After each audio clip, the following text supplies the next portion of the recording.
하셨나요? 베드로전서 2장 9절 10절 말씀 저와 함께 소리를 맞춰서 같이 읽도록 하겠습니다. 시작.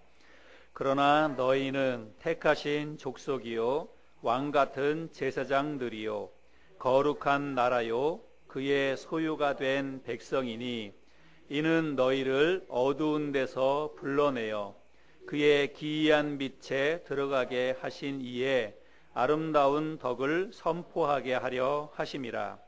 너희가 전에는 백성이 아니더니 이제는 하나님의 백성이요 전에는 긍휼을 얻지 못하였더니 이제는 긍휼을 얻은 자니라. 아멘. 엊그제 금요일날 오산에 있는 친구 목사님 교회에 가서 우리 동기 목사님들이 같이 교제하는 시간을 좀 가졌습니다. 이렇게 저렇게 식사도 하고 교제도 하고 그러다가 우리 교회가 내년이면 10주년이 된다고 그렇게 얘기했더니 다른 목사님들 깜짝 놀라면서 벌써 그렇게 됐냐고. 근데 제가 생각하기에도 정말 벌써 우리가 10년이나 되었구나 이런 생각이 들었습니다. 제가 올해 2019년 교회 표어를 다 함께 세워가는 교회 이렇게 정했는데 제 나름대로 고민을 하고 기도하는 가운데 이런 표어를 정하게 되었는데 특별히 교회에 대해서 이렇게 좀 집중적으로 묵상을 하면서 이런 표어를 정하게 되었습니다. 그 이유 가운데 하나도 역시 제가 이제 내년이 10주년이 되는 그런 해라고 하는 게 제 마음속에 이렇게 크게 와 닿았습니다. 이렇게 사람이 숫자라고 하는 것을 무시 못하는 것 같아요. 10이라고 하는 이런 숫자가 주는 의미가 다른 때하고는 좀 다른 것 같습니다. 그래서 10주년을 맞이하면서 정말 하나님이 세우고 싶어하는 교회가 뭘까? 그리고 나는 이 하늘소망 교회를 위해서 나는 지금 어떤 사역을 하고 있는가? 그리고 앞으로 나는 또 어떤 교회를 세워 나가야 될 것인가? 이런 것들이 참 많이 고민이 되고 생각이 참 많이 되었습니다. 그래서 제가 올해 다 함께 세워가는 교회라고 하는 이런 표어를 정하게 되었는데 제 스스로 그리고 여러분들과 함께 좀 나누고 싶은 것들이 좀 있습니다. 올 한 해 계속 이런 것들을 좀 이야기할 텐데 정말 이 땅에 하나님이 세우길 원하는 교회 우리가 그것을 좀 잘 한번 좀 발견했으면 좋겠어요. 저도 찾고 여러분들도 찾고 그래서 정말 하나님이 세우길 원하는 교회를 세워야 될 것이고 그런 교회를 세워야 우리도 신앙생활을 정말 의미 있게 또 즐겁고 행복하게 할 수 있을 것이다 이런 생각이 들어서 이런 표현을 정했습니다. 그런데 여러분 다 함께 세워가는 교회 이 타이틀 표어를 여러분은 생각하시면 여러분 솔직히 어떤 생각이 드시나요? 다 함께 세워가는 교회 하면 여러분 마음속에 어떤 생각이 먼저 드시나요? 아마 이런 생각이 좀 여러분들에게 들지 않을까. 뭐 헌신, 다 같이 헌신하고 열심히 헌신, 봉사, 뭐 열심히 전도, 이런 것들이 여러분 머릿속에 좀 떠오르지 않을까 이런 생각이 들어요. 여러분 그렇죠? 다 함께 세워가는 교회 하면 우리가 열심히 전도하고 열심히 헌신하고 봉사하고 또 열심히 교회 일해서 우리 교회 한번 좀 부흥시켜보자. 열심히 한번 그렇게 교회를 세워보자. 아마 이런 생각이 드시지 않을까 그런 생각이 듭니다. 물론 올 한 해 동안 제가 그런 얘기도 분명히 할 겁니다. 그러나 여러분 교회를 세운다는 것은 단지 우리가 헌신하고 봉사하고 열심히 교회 전도해서 교회의 성도 숫자를 늘려나가고 그리고 건물을 넓혀 나가고 여러분 그런 것이 교회를 세워간다라고 하는 것이 아니라고 저는 생각을 합니다. 우리가 교회를 세운다라고 이야기할 때 자꾸 이렇게 교회 성도 숫자를 늘리고 그리고 교회의 어떤 건물을 늘려가고 이런 생각이 자꾸 드는 것은 우리의 머릿속에 교회에 대한 개념이 잘 정리가 아직도 미흡하다. 그래서 그런 생각이 든다. 저는 생각이 들어요. 제가 지지난주에 에베소서 2장 말씀을 전하면서 교회에 대해서 설명을 하면서 여러분 교회는 건물이 아니라 뭐라 그랬습니까? 사람이라 그랬습니다. 교회는 건물이 아니라 사람입니다. 그러나 물론 장소적인 것도 배제할 수는 없습니다. 교회가 무엇이냐고 이야기할 때 우리는 구원받은 사람들 그런데 그거는 각자를 이야기하는 것은 사실은 아닙니다. 구원받은 사람들의 모임, 공동체 그것을 성경에서는 교회다 이렇게 이야기를 합니다. 그런데 구원받은 사람들의 모임, 구원받은 사람들이 모여서 하나님을 찬양하고 하나님을 예배하는 것이 교회예요. 그러면 거기에는 분명히 장소적인 개념도 분명히 들어갑니다. 그러나 강조점이 어디 있냐면 장소가 아니라 사람이에요. 구원받은 사람들의 모임, 구원받은 사람들이 모여서 하나님을 찬양하고 예배하는 곳, 그것이 장소가 분명히 들어가지만 그 장소에 강조점이 있는 게 아니라 구원받은 사람들이라고 하는 그 사람에게 강조점이 있다는 것입니다. 그런데 오늘날 많은 사람들이 거꾸로 생각해서 사람보다는 이 장소 혹은 건물에 교회를 생각할 때 더 비중을 많이 둔다고 하는 것입니다. 그래서 사람들이 생각할 때 큰 교회 이퀄 좋은 교회 이렇게 생각을 합니다. 큰 교회는 좋은 교회고 그리고 사람들이 많이 모인 교회는 부흥한 교회다. 사람들은 이렇게 생각을 합니다. 보통 대개 그렇게 생각을 하지요. 자, 그러면 여러분 사람들이 많이 모인 교회가 정말 좋은 교회이고 물론 좋은 교회일 수 있습니다. 그리고 사람들이 일단 많이 모이면 부흥했다. 그렇게만 이야기할 수 있는가? 그렇지 않다는 것입니다. 여러분 우리는 수많은 사람들이 모여있는 백화점을 향해서 교회라고 이야기하지 않습니다. 아무리 시청 앞 광장에 사람들이 많이 모였다 하더라도 그 모인 군중을 향해서 교회라고 우리가 그렇게 이야기하지 않습니다. 그러면 교회라고 우리가 지칭을 할 때, 교회라고 이야기할 때에는 반드시 교회만의 특성이 있어야 된다는 거예요. 뭘 가지고 교회라고 하느냐? 어떤 사람들이 모였을 때 그것을 교회라고 이야기하느냐? 그거 분명한 표지, 정체성이 있어야 된다라고 하는 것입니다. 제가 에베소 2장을 이야기하면서 교회에 대해서 우리가 세 가지의 것들을 이 표현을 우리가 살펴보았는데 하나님의 권속이다. 그리고 성전, 그리고 하나님이 거하실 처소. 에베소 2장에서는 그것을 교회라고 이야기하고 있지요. 근데 여러분 신약 성경을 읽어보면 그 외에도 교회라고 하는 이 표현을 이야기하는 것이 많이 있습니다. 예를 들자면 그리스도의 신부, 그거를 교회라고 이야기하고 있고요. 그리스도의 몸, 그것도 교회라고 이야기하고 있고, 신령한 집, 하나님의 집, 혹은 진리의 기둥과 터, 이런 표현을 들어서 그거를 교회라고 신약 성경에서 이야기하고 있습니다. 올 한 해 우리가 다 함께 세워가는 교회, 이거를 우리가 실현하기 위해서 어떻게 하면 정말 하나님이 원하시는 교회를 우리가 세워갈 것인가, 이것을 우리가 함께 좀 이제 만들어 가야 될 텐데, 그거를 하기 전에는 먼저 우리가요 교회가 무엇인지에 대해서부터도 정확하게 우리가 좀 이해를 해야 되겠다, 이런 생각이 들었어요.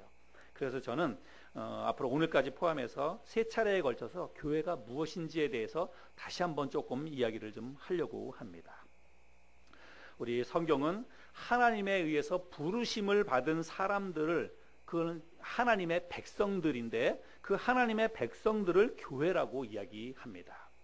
구약 성경은 히브리 말로 기록이 되어 있는데 구약 성경에 하나님의 백성들, 이런 표현이 많이 있습니다. 하나님의 백성들, 하나님의 백성들이라고 하는 이런 그 단어가 구약 성경에서는 두 가지로 기록이 됩니다. 하나는 뭐냐면 카할이라고 하는 단어이고요. 하나는 또 예다라고 하는 단어입니다. 앞에 자막을 보시면 이건 이제 히브리 말인데, 히브리 말로 하나님의 백성들이라고 하는 것을 히브리 말로는 카할 혹은 예다, 이렇게 히브리 말이 기록이 되었다는 것입니다. 그런데 이제 히브리어를 신약 성경이 기록된 헬라 말로 번역을 하게 되어 있어요. 번역을 하게 됐습니다. 왜냐하면 더 많은 사람들에게 쉽게 성경 하나님의 말씀을 읽을 수 있도록 하기 위해서 히브리 성경을 헬라 성경으로, 헬라 말로 바꾼 그 번역본이 있는데 그거를 70인 역이라고 이렇게 이야기합니다. 영어로는 LXX 이렇게 표현을 하는데 70명의 사람들이 이 번역 작업에 함께 동참했다라고 해서 70인 역 이렇게 표현을 한다는 것입니다. 이 70인 역의 구약의 히브리 말인 카할이라고 하는 말을 헬라 말로, 신약 성경을 기록한 그 헬라 말로는 뭐라고 번역을 하냐면 에클레시아라고 번역을 합니다. 그리고 예다라고 번역한 예다라고 하는 이 말은 시나고게라고 하는 헬라 말로 번역이 되었다는 것입니다. 그런데 이거는 꼭 교회에서만 쓰는 용어가 아니라 둘 다 어떤 집단 혹은 모임, 공동체, 이런 것들을 의미할 때 이렇게 쓴다는 것입니다. 에클레시아도 그렇고 시나고게도 그렇고 사람들의 어떤 모임 공동체를 갖다가 어떤 때에는 에클레시아라고 이야기하기도 하고 어떤 때는 시나고게라고 이야기하기도 하고 그렇다는 것입니다. 그런데 조금 그 의미상 차이가 있어요. 어떤 차이가 있냐면 에클레시아라고 하는 것은 어떤 부르심에 대해서 누군가가 요청을 했어요. 요청하고 불렀는데 그 부르심에 따라오는 사람들의 모임, 그거는 이제 에클레시아라고 하는 것입니다. 그게 뭐 어떤 시민이나 국가에서든지 이렇게 그 사람들에게 요청을 하고 부르면 그 부름에 순종해서 따라 나오는 사람들, 그 모임을 에클레시아다 이렇게 표현을 하는 것이고, 예다라고 하는 것은 어떤 사람이 태어나서 운명적으로 어떤 영원한 공동체에 영원히 소속되는 거예요. 그렇게 했을 때 그거를 예다라고 표현을 하고 그거를 시나고게라고 표현을 했다는 것입니다. 사람이 태어나서 운명적으로 소속되는 집단, 뭐가 있을까요? 가정이 있죠. 가정. 바꿀 수 없습니다. 가정. 또 국가도 사실은 원래는 그래요. 요즘 뭐 국적을 바꾸기도 하고 그렇지만 원래는 국가도 그렇죠. 그래서 가정이나 국가, 그리고 유대인들은 유대 민족, 그거를 이제 그렇게 운명적으로 결정되는 이 공동체를 뭐라고 얘기한다고요? 시나고게라고 이렇게 한다는 것입니다.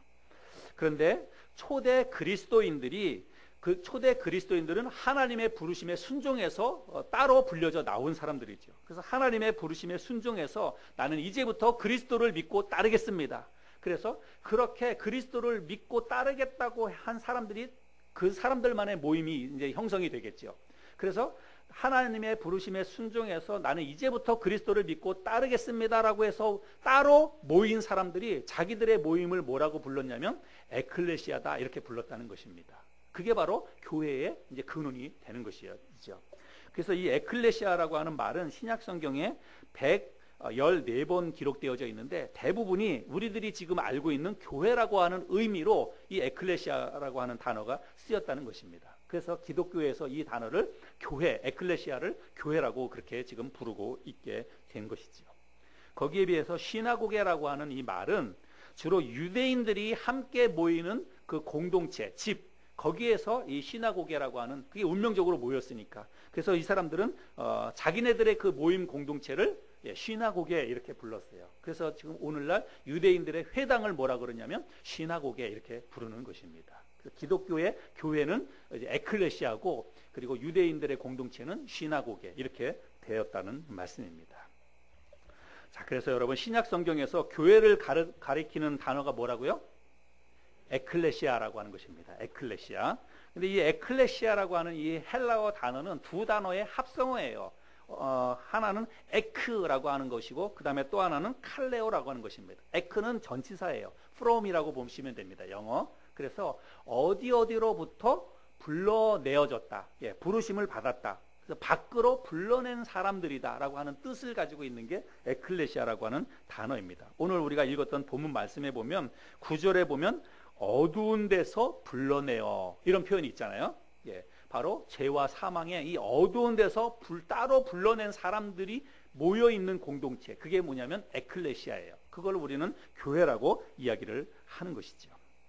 그래서 교회는 뭐냐면 하나님께서 특별한 목적으로 불러낸 사람들, 그 사람들이 모여있는 그 공동체, 그게 뭐라고요? 그게 바로 에클레시아고 그게 바로 교회라고 하는 것입니다. 사도 바울은 로마서에서 그거를 어떤 표현을 쓰냐면 성도라 부르심을 받은 자들이다 이렇게 표현을 하고 있습니다. 그래서 교회는 바로 그런 거라는 거예요. 하나님에 의해서 특별한 목적으로 따로 불러냄을 받은 사람들, 그 사람들이 모여있는 것이 바로 교회라고 하는 것입니다. 그런데 여러분 이런 교회, 에클레시아라고 하는 게 참 놀라운 점이 있는데 복음서에 예수님의 사역과 행적과 가르침이 기록되어져 있는 이 복음서에는 에클레시아라고 하는 단어가 거의 쓰이지 않아요. 딱 두 번밖에는 안 쓰였습니다. 마태복음 16장 18절과 또 18장 17절 두 군데만 사용되어져 있는데 이 마태복음 16장 18절 이 말씀은 교회의 시작과 더불어서 아주 중요한 의미를 가지고 있는 단어입니다. 그런데 그거는 아직까지 지금 당장이 아니에요. 그 예수님께서 베드로에게 너를 베드로라고 하겠다. 내가 이제 이 반석 위에 내 교회를 세우겠다라고 하신 말씀이 바로 그 말씀이거든요. 그런데 그거는 지금 세워졌다는 말이 아니라 앞으로 그 너의 신앙 고백 위에 내가 내 교회를 세울 것이다. 미래의 상황을 이야기하는 것입니다. 그래서 복음서에는 이 에클레시아, 교회라고 하는 단어가 거의 쓰이지 않고 있다라고 하는 이 말은 뭐냐면 아직까지 이 땅에 교회는 시작되지 않았다는 것을 이야기하고 있다는 말씀이죠. 그러면 이 땅에 우리들이 이해하고 있는 오늘날과 같은 이런 교회는 사실 언제 시작이 되었냐면 제가 지난번 말씀드렸죠. 오순절날 성령이 임하는 그 사건과 연관되어 있어요. 오순절 성령이 임하면서부터 이 땅의 교회가 시작이 되었다. 여러분 그렇게 이해를 하시면 됩니다.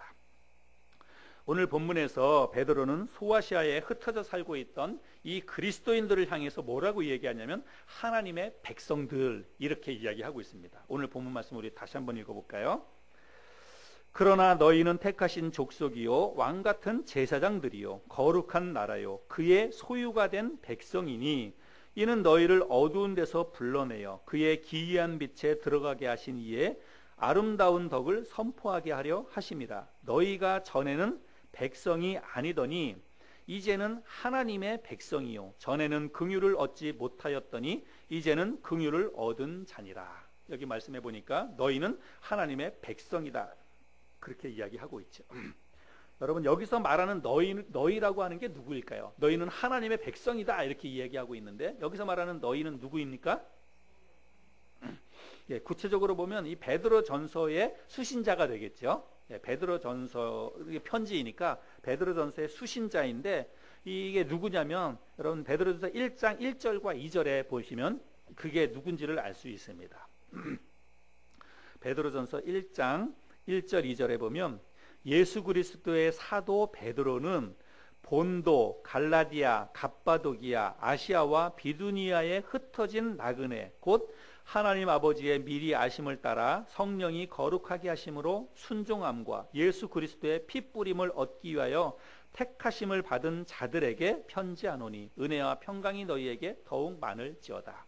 그래서 사도 바울이 지금 이 편지를 쓰고 있는데 이 대상자가 누구냐면 본도라고 하는 지역에 사는 사람, 그 다음에 갈라디아, 갑바도기아, 아시아와 비두니아에 흩어진 나그네 이 사람들을 향해서 이런 편지를 지금 쓰고 있습니다. 이거는 여기에 기록되어져 있는 이 지명들은 다 소아시아 지방입니다. 지금 오늘날로 보자면 터키에 해당되는 그 지방인데 이 소아시아 지방에 살고 있었던 흩어진 나그네들이라고 이야기하고 있습니다. 근데 이 사람들은 그냥 일반적으로 그냥 거기에 흩어져 있는 그냥 모든 사람들을 이야기하는 것이 아니라 2절에 보면 하나님 아버지의 미리 아심을 따라 성령이 거룩하게 하심으로 순종함과 예수 그리스도의 핏뿌림을 얻기 위하여 택하심을 받은 자들이다 이렇게 이야기하고 있습니다. 말이 조금 어려운 것 같은데 성령으로 인해서 거룩하게 된 사람들입니다. 예수 그리스도의 핏뿌림을 통해서 죄가 깨끗이 씻겨진 그런 사람들입니다. 우리 표현으로 쉽게 얘기하자면 구원받은 사람들이에요. 구원받은 그 사람들 중에 그 아시아 지역에 흩어져 있던 그 사람들을 향해서 사도 바울이 지금 뭐라고 얘기하냐면 너희는 하나님의 백성들이다 이렇게 이야기를 한다는 것입니다. 예.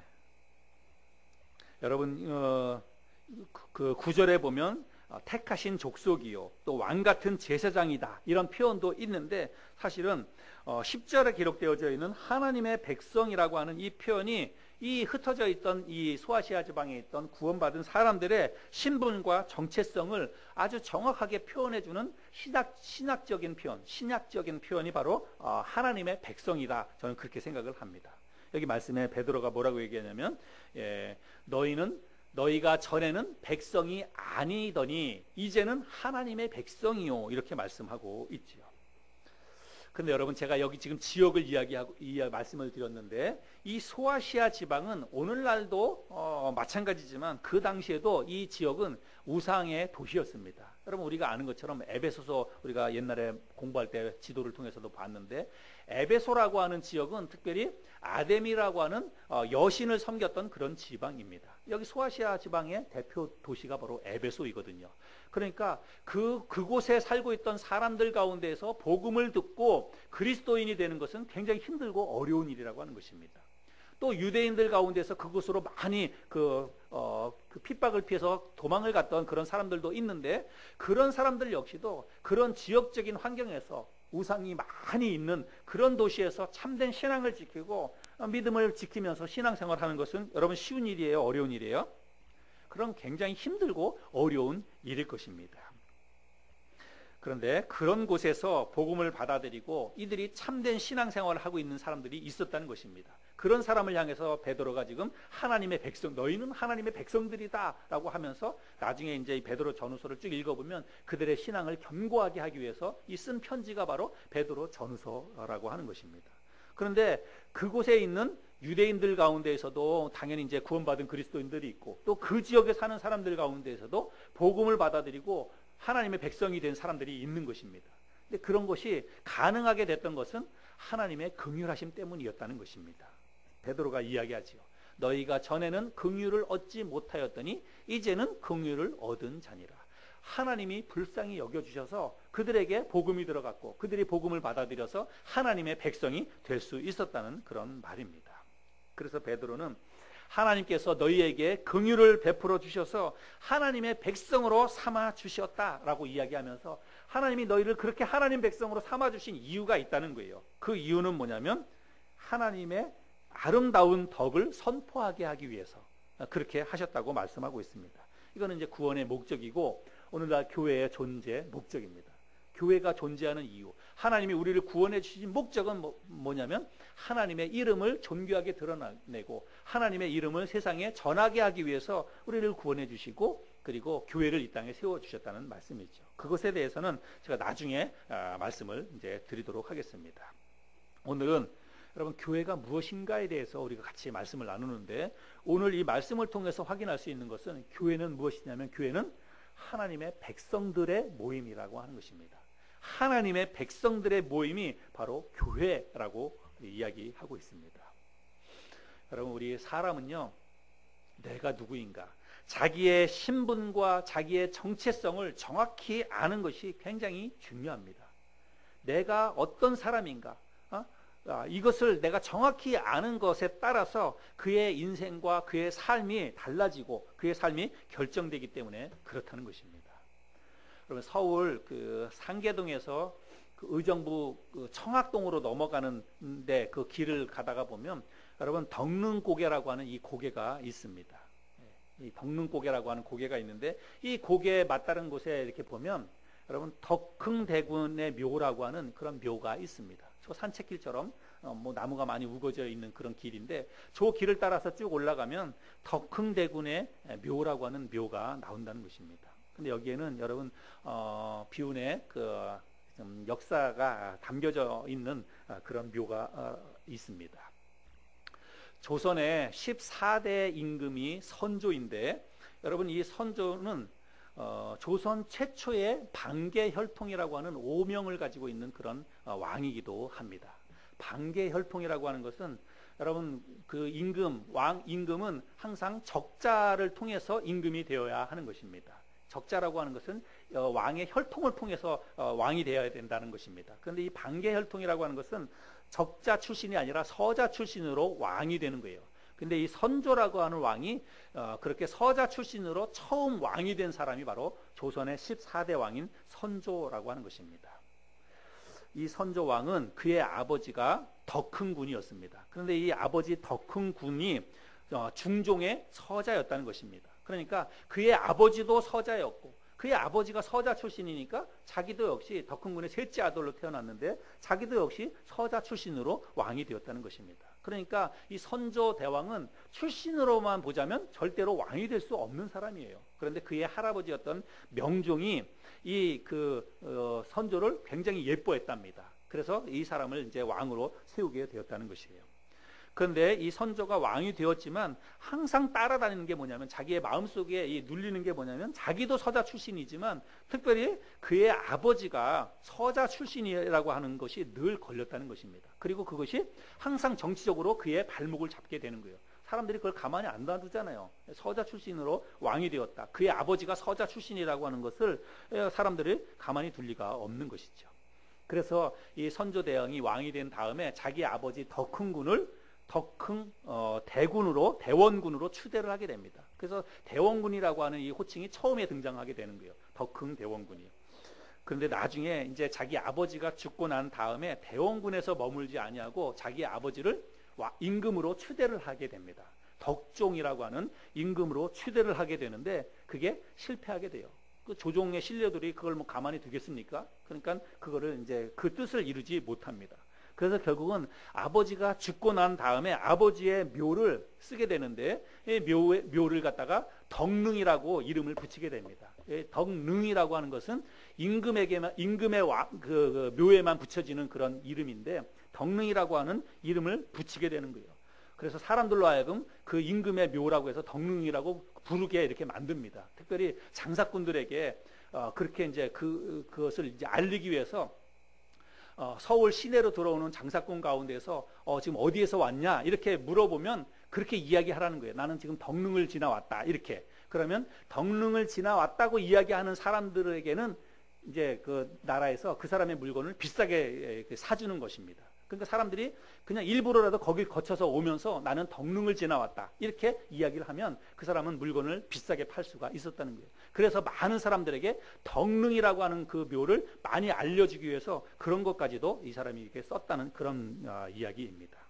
그런데 결국은 조종 신료들이 이 덕능이라고 하는 이 묘를 덕능이라고 하지 못하도록 하고 그냥 일반 묘라고 바꿨다는 것입니다. 그래서 나중에 결국은 그 덕흥 대원군의 묘 이렇게 이름이 바뀌었다는 거예요. 어떻게 보면 조금 안쓰럽기도 하고 그런 사연이 담겨져 있는 그런 묘예요. 이게 임금의 묘라고 볼 수는 없어요. 오늘날에 이게 묘인데 그죠? 만약에 정말로 그 덕능이 되었다면 저렇게 관리는 하지는 않았을 텐데 오늘날 덕흥 대원군의 묘가 저렇게 있다고 하는 것입니다. 서자 출신 임금이라고 하는 그 신분과 서자 출신의 아버지에게서 태어났다고 하는 그의 정체성이 평생 그의 어떤 발목을 잡고 평생 콤플렉스가 되었다고 하는 것이죠. 여러분 우리가 현대사회에 오면 현대사회에서도 자기 자신의 신분과 정체성에 대해서 아주 큰 망각을 하고 착각을 해서 패가망신한 그런 인물이 있습니다.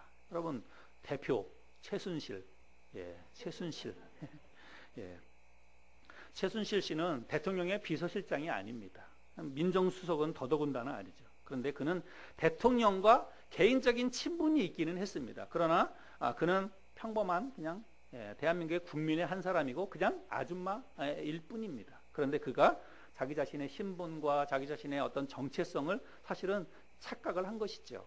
그래서 결국은 그 결과를 지금 혹독하게 감옥에서 치르고 있다 이렇게 생각을 합니다. 여러분 우리는 누구나 다 내가 누구인가 이 정체성 나의 신분을 정확히 아는 것이 여러분 굉장히 중요하다라고 하는 것입니다. 여러분 교회도 마찬가지예요. 교회가 무엇인가라고 하는 것을 우리가 제대로 알아야만 우리의 신앙생활이 달라진다는 거예요. 여러분 우리는 내가 교회가 무엇인가 그리고 내가 그리스도인의 이 신분이 무엇인가에 대한 것들을 정확하게 인식을 할 때 신앙생활이 제대로 된 신앙생활을 할 수 있는 거예요. 의미가 있는 것입니다. 그리고 정말 우리가 이런 것을 정확히 깨닫게 되면 아마 우리의 표정부터 저는 달라질 거라고 생각이 돼요. 그리고 우리의 신앙생활 전체가 아마 많은 차이가 일어날 것이라고 생각을 합니다. 제가 그래서 연초에 교회에 대해서 이렇게 이야기하는 이유 가운데 하나도 정말 우리부터도 이것에 대해서 정확하게 인식을 가지고 있고 정확하게 우리가 성경적인 개념을 가지게 된다면 우리는 분명히 다른 신앙생활 또 다른 교회 생활을 우리가 하게 될 거라고 생각을 합니다. 여러분 구원받은 한 사람 한 사람으로서 나는 누구입니까? 구원받은 한 사람으로서 나는 누구입니까? 나는 하나님의 자녀예요. 여러분 나는 하나님의 자녀입니다. 구원받은 그리스도인은 하나님의 자녀예요. 그의 신분이 뭐냐면 하나님의 자녀입니다. 나는 그냥 교회 다니는 사람, 하늘소망교회 성도, 그것보다도 나의 신분은 하나님의 자녀라고 하는 것입니다. 그리고 그런 하나님의 자녀들이 모인 이 모임 공동체가 뭐라고요? 이게 바로 교회라고 하는 것입니다. 하나님에 의해서 따로 부르심을 받아 모인 사람들, 불러내서 어두운 가운데서 불러낸 사람들이 모인 그 에클레시아, 그 교회, 그게 바로 교회라고 이야기하는 것입니다. 여러분 저도 운동을 굉장히 좋아하는데 여러분 운동을 하는 운동선수의 꿈, 비전이 있다면 뭘까요? 운동선수의 꿈이 있다면 여러분 그게 뭘까요? 국대예요. 국대. 국대가 뭔지 아세요? 운동을 하는 그 종목을 다 떠나서 운동을 하는 모든 선수들의 가장 큰 비전, 꿈이 있다면 국가대표가 한번 돼 보는 것입니다. 국가대표가 되는 게 꿈이지요. 국가대표로 부름을 받는다는 것은 그거는 아무나 될 수 있는 게 아닙니다. 정말 탁월한 사람만이 될 수 있는 것이죠. 근데 여러분, 우리는 한 나라의 대표가 아니라 이 세상 모든 나라, 모든 민족의 아버지가 되시고 이 세상 모든 나라, 모든 민족의 왕이 되시는 하나님으로부터 우리는 부르심을 받은 사람들이라는 것입니다. 그런 하나님으로부터 부르심을 받은 우리는 하나님 나라의 대표라고 하는 거예요. 여러분, 이것이 바로 우리의 신분이고 우리의 정체성이라고 하는 것입니다. 우리의 아버지가 바로 하나님이시고 그 하나님은 이 온 우주의 만왕의 왕이 되시는 분이십니다. 그런 하나님이 우리를 부르셔서 우리를 한 나라의 대표로 만들어 주셨다고 하는 것입니다. 손흥민이나 기성용 같은 이 국가대표 선수들의 이야기를 들어보면 여러분, 태극 마크를 딱 다는 순간, 국가대표 유니폼을 딱 입는 순간 그들에게는 아주 다른 마음가짐이 생긴다고 합니다. 정말로 이 태극 마크를 다는 순간엔 그냥 뭐 토트넘이나 다른 데서 뛰는 것도 너무 영광스럽고 좋은 일이지만 국가대표의 이 유니폼을 입는 순간부터는 생각이 달라진다는 거예요. 마음가짐이 달라진다고 합니다. 두 가지 마음이 든다고 이야기하는데, 하나는 뭐냐면 자부심이죠. 태극 마크에 대한 자부심이 생기고, 그 다음에 또 하나는 뭐냐면 무거운 책임감이 든다고 이야기합니다.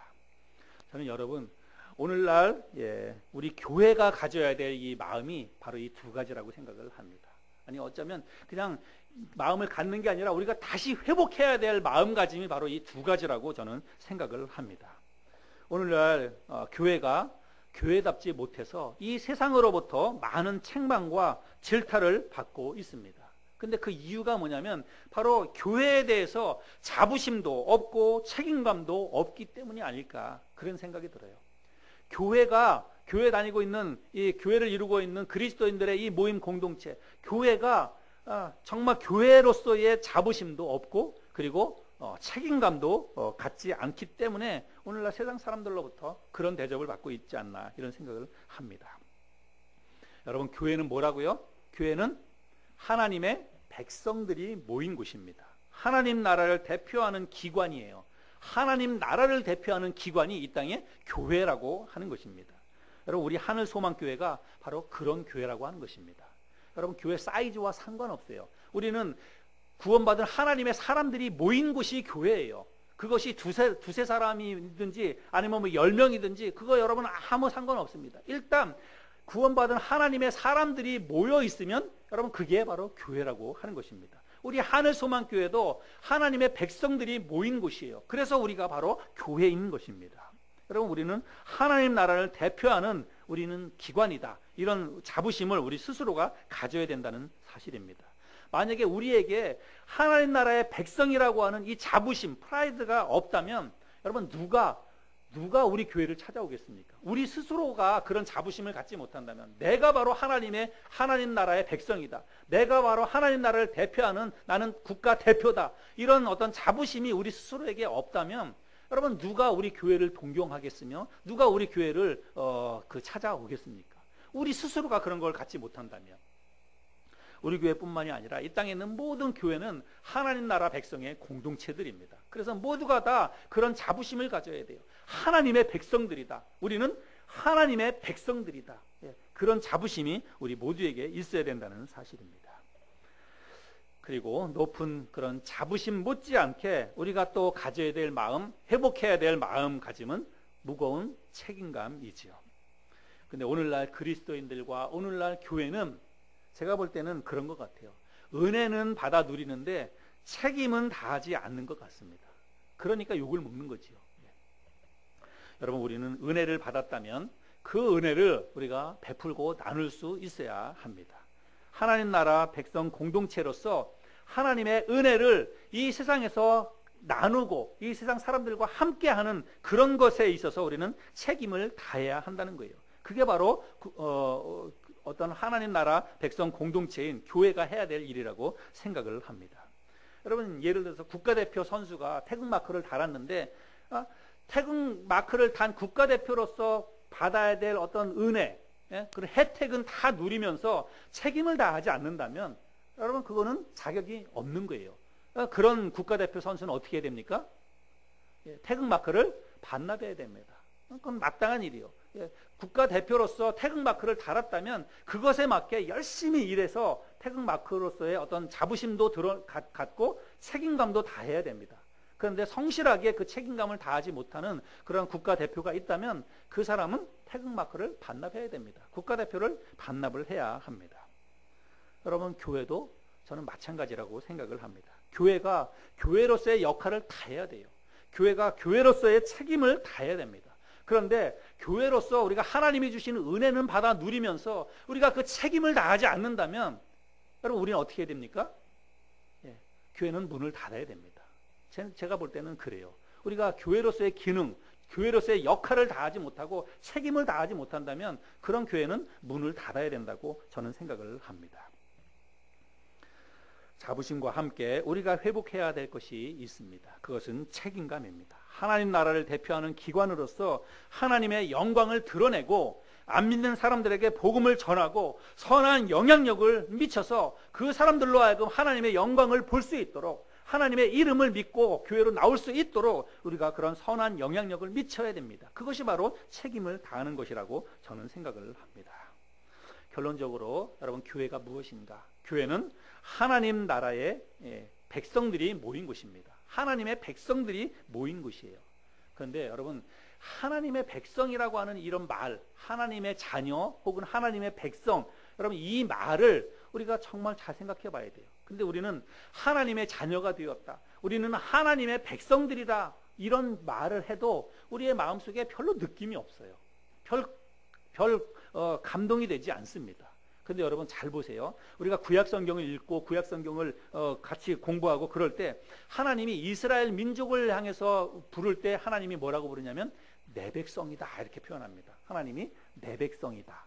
그렇죠? 구약성경에서 우리 그런 거 많이 보잖아요. 하나님이 내 백성이다. 그런데 구약성경에 여러 나라 여러 민족이 있습니다. 애굽도 있고 아수르도 있고 바벨론도 있고 로마도 있고 뭐 에돔도 있고 모압도 있고 많은 민족 많은 나라가 있어요. 그런데 하나님께서 그 많은 나라 강대한 그런 민족을 향해서 내 백성이라고 하던가요? 그런 표현을 하나님은 하나도 안 씁니다. 오직 이스라엘 민족을 향해서만 하나님은 내 백성이다 이렇게 이야기하고 있습니다. 여러분 하나님께서 구약성경에서 이스라엘 민족을 향해서 내 백성이다 라고 이야기하는 것처럼 오늘날 이 땅에 있는 사람들 가운데 모든 사람을 향해서 하나님이 내 백성이다, 하나님의 백성이다 이렇게 이야기하지 않는다는 거예요. 오직 하나님의 부르심에 순종해서 나온 사람들, 오직 예수 그리스도의 핏값으로 구원받은 그리스도인들을 향해서만 하나님이 내 백성이다, 하나님의 백성이다 이렇게 이야기한다는 거예요. 여러분 이게 얼마나 놀라운 그런 일입니까? 내가 뭘 해서, 내가 뭐 잘나서 다른 사람보다 똑똑해서 하나님이 나를 내 백성이다, 네가 내 백성이다 이렇게 이야기해 주는 겁니까? 아니잖아요. 하나님의 긍휼하심 때문에 내가 하나님의 자녀가 되었고 그런 하나님의 자녀들이 모인 이 모임 공동체를 하나님은 뭐라고 부르신다고요? 내 백성이다, 하나님의 백성이다 이렇게 부른다는 것입니다. 여러분 우리는 정말 이것에 대해서 감사해야 되는 것은 뭐 두말할 나위도 없고 우리가 이것에 대해서 자부심을 가져야 돼요. 우리는 따로 부르심을 받은 사람들입니다. 하나님에 의해서 우리는 따로 선택되어서 불러냄을 받은 사람들이 바로 우리라고 하는 거예요. 교회는 그런 의미가 있다고 하는 것입니다. 이 세상에서 하나님이 내 백성이라고 부르는 그런 사람들은 오직 그리스도인들밖에는 없습니다. 진정으로 예수 그리스도를 믿고 구원받은 하나님의 자녀들밖에는 없습니다. 성경은 그들을 뭐라고 부르냐면 에클레시아다, 교회라고 그렇게 부른다는 것입니다. 우리가 하나님 나라를 대표하는 높은 자부심을 우리가 가져야 됩니다. 여러분 자부심을 가지시기 바랍니다. 나는 하나님의 백성이에요. 내가 이 세상에서 사는 모습이 어떠하든지 여러분 그거는 세상 사람들의 평가예요. 우리는 그런 거에 의해서 휘둘릴 필요가 전혀 없습니다. 나를 판단하시고 나를 인정하시는 분은 오직 하나님이십니다. 하나님의 눈에 볼 때 내가 귀하다고 하면 나는 그만큼 소중한 존재예요. 하나님이 나를 내 백성이다, 내 자녀다 그렇게 불러주신다는 생각을 가지시고 자부심을 가지시기를 바랍니다. 도덕적으로 신앙적으로 그리고 바르고 정직하게 이 세상과 구별되는 그런 교회만의 특징을 가지고 우리가 살아가야 됩니다. 그게 바로 믿음이에요. 오직 믿음으로 이 세상 가운데서 살겠다고 하는 그런 무거운 책임감도 우리가 동시에 가져야 합니다. 여러분, 이 두 가지를 회복하는 것이 저는 교회를 세우는 것이라고 생각을 합니다. 교회를 세우는 것은 아까 서두에 제가 말씀드렸던 것처럼 그런 것이 교회를 세우는 것이 아니라 이런 것, 교회가 무엇인지를 정확히 깨달아서 정말 내 마음속에 자부심, 하나님의 백성으로서의 자부심을 회복하고 그리고 무거운 책임감을 가지고 이 세상 가운데서 정말 그리스도인답게 내가 이 세상을 살겠다고 하는 이런 책임감을 가지고 다시 바르게 일어서는 믿음을 회복하는 것이 바로 교회를 세우는 것이라고 믿습니다. 오늘 함께 나눈 말씀을 가지고 하나님의 백성으로서 우리가 자부심과 책임감을 가지고 또 이 세상을 당당하게 또 믿음으로 잘 살아갈 수 있는 저와 여러분 모두가 될 수 있기를 바랍니다.